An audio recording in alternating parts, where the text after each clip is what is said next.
तर माहितीच आहे, काल मुंबई शहरचा निकाल लागलेला आहे आपला.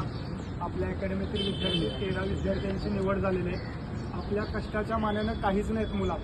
आपल्या कष्टाच्या मानानं कमीत कमी 22 विद्यार्थी पाहिजेत. काही विद्यार्थ्यांना 1 ते 2 मार्कानं अपयश आले. असे आपल्या अकॅडमीत 6 विद्यार्थी आहेत. 1 मार्कानं आपल्या 3 विद्यार्थी आहेत. 2 मुली आहेत आणि 1 मुलगा आहे. आणि 2 मार्कानं आपली 2 मुलं आहेत. टोटल 5 ते 6 विद्यार्थी आहेत. आपलं एवढं कष्ट असायचं, विद्यार्थ्यांचं पण कष्ट असायचं आणि आम्ही पण आखाडे सर पण वेळोवेळी सकाळचं प्रॅक्टिस झाल्यानंतर आपले व्हिजिट मारत होते. मुलं अभ्यास करतात का नाही, कधी 4ला येतात, कधी 5ला येत होते. पण असो 1-2 मार्काने अपयश आलं म्हणून न खचता ती पुन्हा तयारी करतील. पण आपल्या अकॅडमीतील विद्यार्थिनी नटे समोर ये रे. अरे ह्या विद्यार्थीचं खरंच कौतुक करावं तेवढं कमीच आहे. ही NTB कास्टची मुलगी आहे आणि खरंच 50% घेणारी ग्राउंडला मार्क होती. पण तिला आम्ही टार्गेट दिलं होतं. पण त्या टार्गेटच्या नादात तिनं 100ला आउट ऑफ मारण्याच्या नादात तिचा 100चा टायमिंग हा 14 सेकंद 1.2 मायक्रो आला होता. तिला माहिती होतं माझा आजचा आउट ऑफ आहे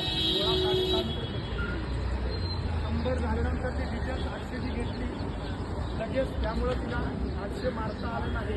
त्यामुळं तिला 50 पैकी मार्क 47 पण घेता आली नाही, 41 पण घेता आली नाही. असो मैदानामध्ये तिला साथ दिली नाही.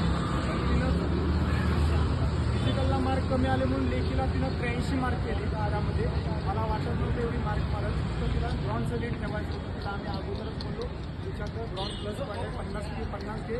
कोणता 60-40चा पॅटर्न आला तर 78-82 मध्ये आधी तुमचं काम होईल.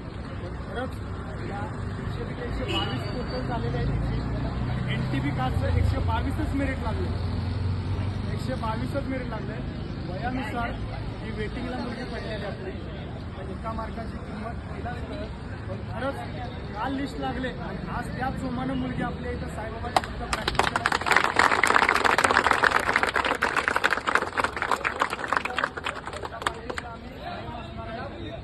हे सर्व जर माहीत आहे.